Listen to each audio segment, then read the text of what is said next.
오늘 우리는 그 유다가 단순한 개인적으로 말한 것이 아니라 이 말씀을 주신 것은 성경은 우리에게 거울이만큼 유다가 예수를 팔았죠. 선생 대신 예수를 팔았어요. 그런데 이 유다만이 판 것이 아니라 오늘날도 파는 자들이 있다. 그래서 우린 교훈 삼기를 나는 절대로 우리 예수님을 나의 구주 되신 주님을 의지하고 바라보며 사랑하며 계명을 순종하며 살아갈지언정 팔지 않겠다라고 하면서 그러려면 우리 기도해야 된다. 깨어 있어야 된다. 이 말씀이 오늘 우리에게 주어진 겁니다. 특별히 14절에 보면 그때 이 말이 나와요. 그때. 이 그때라는 말이 굉장히 중요합니다. 이 그때라는 말은 여기서 그 앞에 부분에서 나온 거죠. 그 6절부터 우리 쭉 보면 그 13절까지 어떤 일이 있었습니까? 베다니 나병 환자 시몬 집에 예수님이 계실 때 한 여자가 매우 귀하고 값비싼 옥합을 깨뜨려서 예수님 머리에 부었을 때 제자들이 보고 분개했다고 그랬어요.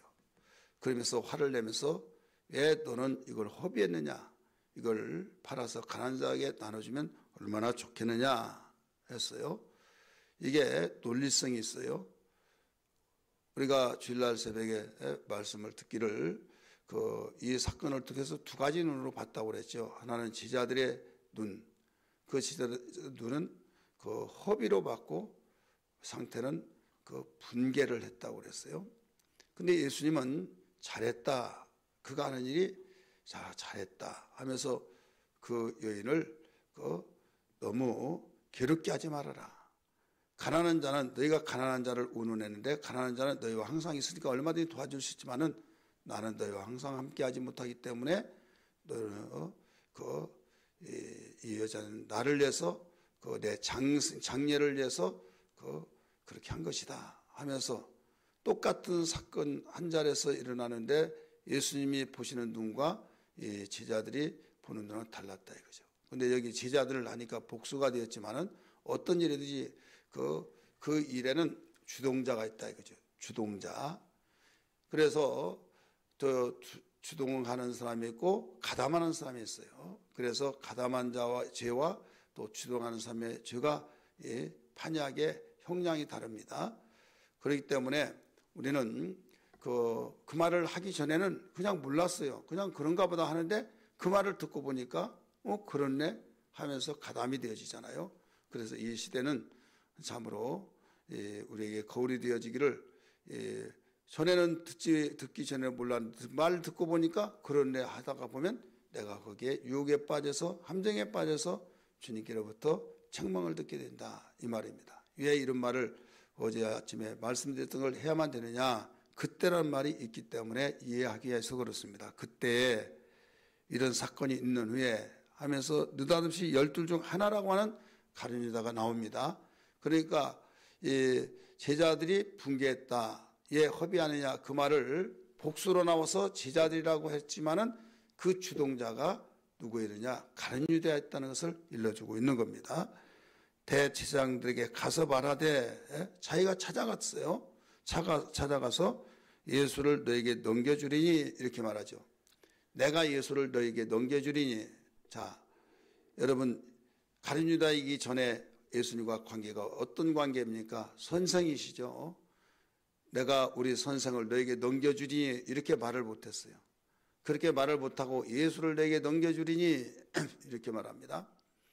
여기에서 예수는 이 객관적인 측면에서 뭐라고 나왔습니까? 예수님이 태어나실 때 보라 처녀가 아들을 낳으니 그 이름을 예수라 하라. 이는 자기 백성을 죄에서 구원할 자입니다. 자기 백성.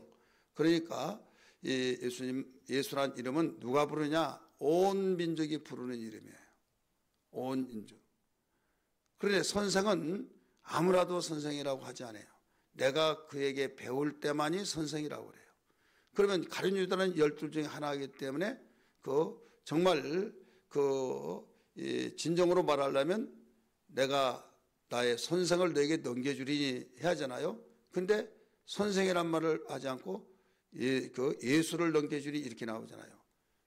가령 너희 중에 나를 팔자가 있다. 그러면 나라고 지명을 안 했잖아요. 그럼 마음이 좀 편해요. 근데 지금 아무개가 나를 이렇게 하면 딱 드러나잖아요. 그러니까 여기서 나의 선생이라고 한 말이 그냥 나올 수가 없는 거예요. 그래서 내가 예수를 너에게 넘겨주리니, 이것은 그의 신앙에서 발견할 수가 있죠. 선생을 선생으로 여기지 아니하고 그냥 예수로만 봤다, 이렇게 우리는 알 수가 있어요. 그래 16절에도 그렇게 나옵니다. 그가 그때부터 예수를 넘겨줄 기회를 찾더라. 자기 선생을 넘겨줄 기회를 찾더라, 이렇게 하지 않았어요. 그래서 우리는 그냥 뭐 그런가 보다 읽을 때는 그렇게 하겠지만은, 여러분이 깊이 있게 보면 이 선생으로 말하지 않고 예수로 말했다, 이런 부분에서도 신앙을 그 속에서 발견할 수가 있다, 이런 걸 볼 수가 있어요. 자, 그러면 여기에서 우리 배반한 유다를 볼 수 있는데, 유다가 선생이신 예수를 배반한 이유가 뭐냐? 배반한 이유가 뭐냐요? 우리 두 가지로 우리 볼 수가 있어요. 하나는 현실적으로, 하나는 영적으로 볼 수 있는 거예요. 현실적으로 보는 이유는 만몬 때문에 그렇다. 만몬이 뭐라고 그랬어요? 물질. 만몬이 물질인데 물질이 하나님. 그래서 마태복음 6장 24절의 말씀 보면, 너희가 물질과 재물과 그 하나님을 겸하여 섬길 수 없느니라. 이쪽 주인을 기쁘게 하면 저쪽 주인을 슬프게 만들고, 저쪽 주인을 기쁘게 하면 이쪽 주인이 기뻐하지 않다. 그러니까 여기서 재물과 하나님을 겸하여 섬길 수 없다 해놓고, 여기에서 한 사람이 두 주인을 섬길 수 없다. 그래서 이 물질이 주인이냐 하나님이 주인이냐, 이 말이잖아요. 물질이 하나님이냐 여호와 하나님이 하나님이냐, 이걸 가르쳐 준 거예요. 근데 만몬이 주인인데 여기에서 하나님으로 여기서 여기기 때문에 그는 재정을 봤어요. 회개를 봤는데 여기에서 이 돈을 주인으로 봤기 때문에 나 돈 없으면 못 살아, 이거예요. 돈 없으면 못 산다, 돈이 최고야, 이런 사람. 그래서 14절을 보세요. 14절. 그때 12 중에 하나인 가룟 유다라 하는 자가 대제사장에게 뭐라고 그랬어요? 가서 말하되. 가서. 그들이 요구했지 않았어요. 그들이 와서 너희 선생님 우리에게 넘기자, 우리가 돈을 많이 주겠다, 그게 아니에요. 누가 먼저 시도했어요? 가룟 유다가 가서 말하되, 이렇게 나와요. 그 다음에 15절 말씀 봅니다. 시작. 내가 예수를 너에게 넘겨주리니 얼마를 주려느냐. 흥정을 했어요. 내가 예수를 너에게 넘겨주되 얼마를 주려느냐. 그러니까 오직 뭐에 대해서 관심이 꽂혔어요? 돈. 만몬에 대한 바로 돈이 꽂혔기 때문에 그에게는 3년 동안 예수님의 영향을 하나도 받지 못했어요.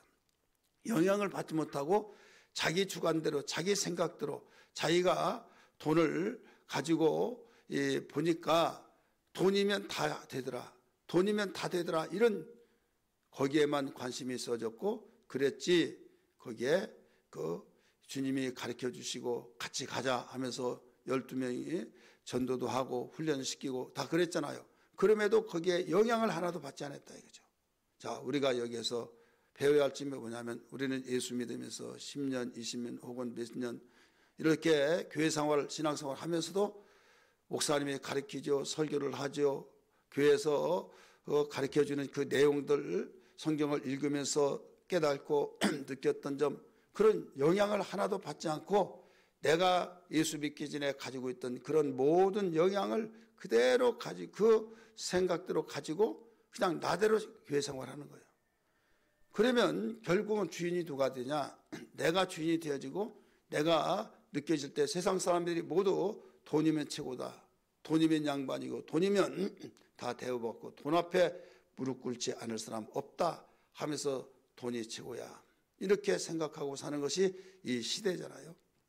그렇기 때문에 교회를 그렇게 많이 다녔더라도 주님의 영향을 받았느냐, 주님께서 원하신 영향을 받았느냐. 교회에서 가르쳐줬던 영향을 받았느냐, 또 성경이 주장하는 영향을 받았느냐, 우리에게 은혜 주시기 위해서 바로 보혜사 성령을 주셨음에도 불구하고 그가 촉구하고 깨닫게 하셨던 그런 내용들도 그 영향을 받았느냐? 하나도 안 받았다 이거죠.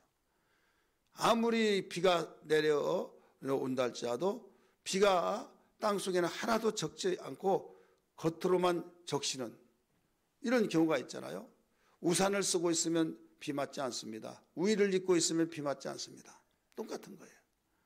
바로 마음속에 우의를 입고 있어요. 우산을 쓰고 있어요.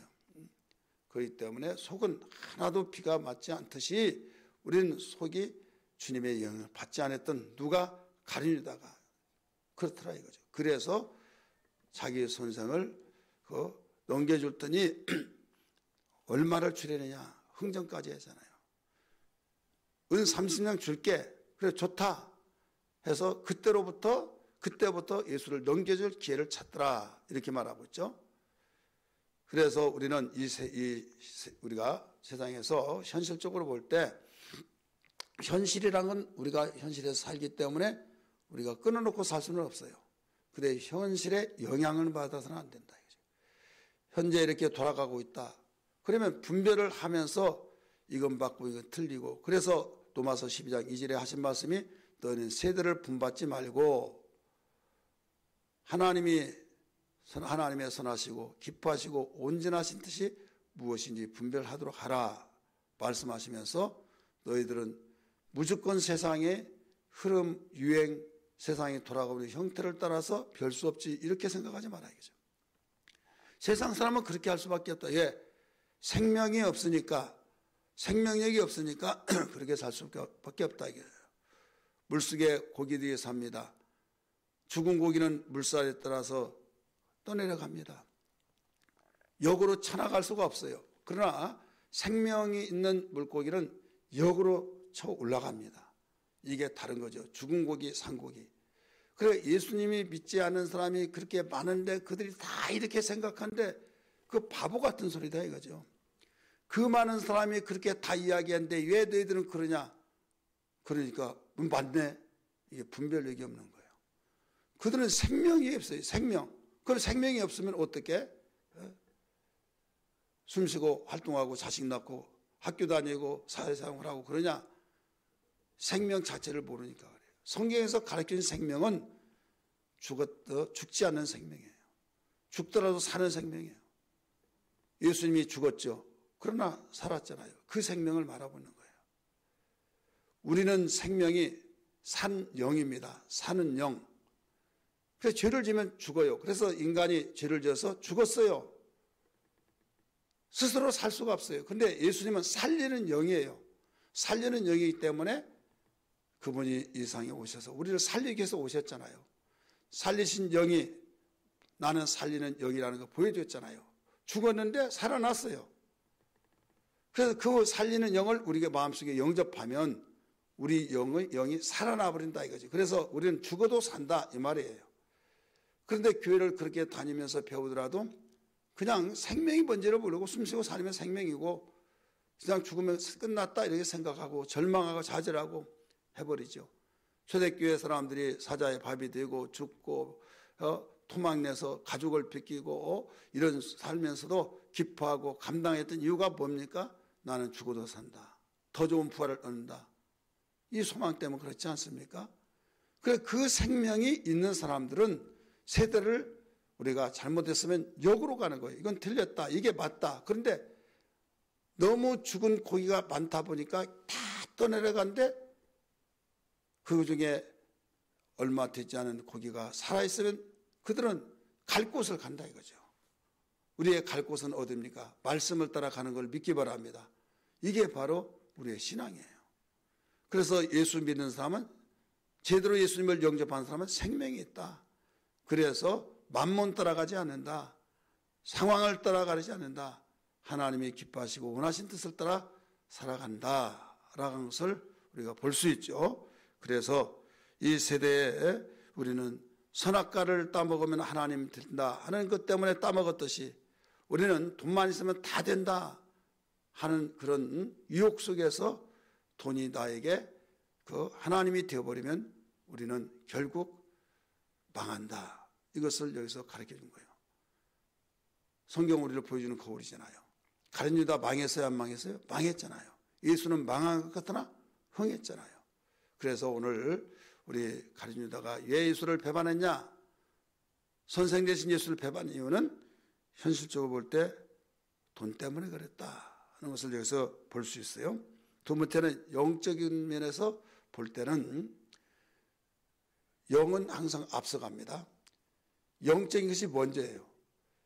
왜 돈을 따라가느냐? 이건 사단이 그 속에 들어가서 그렇다.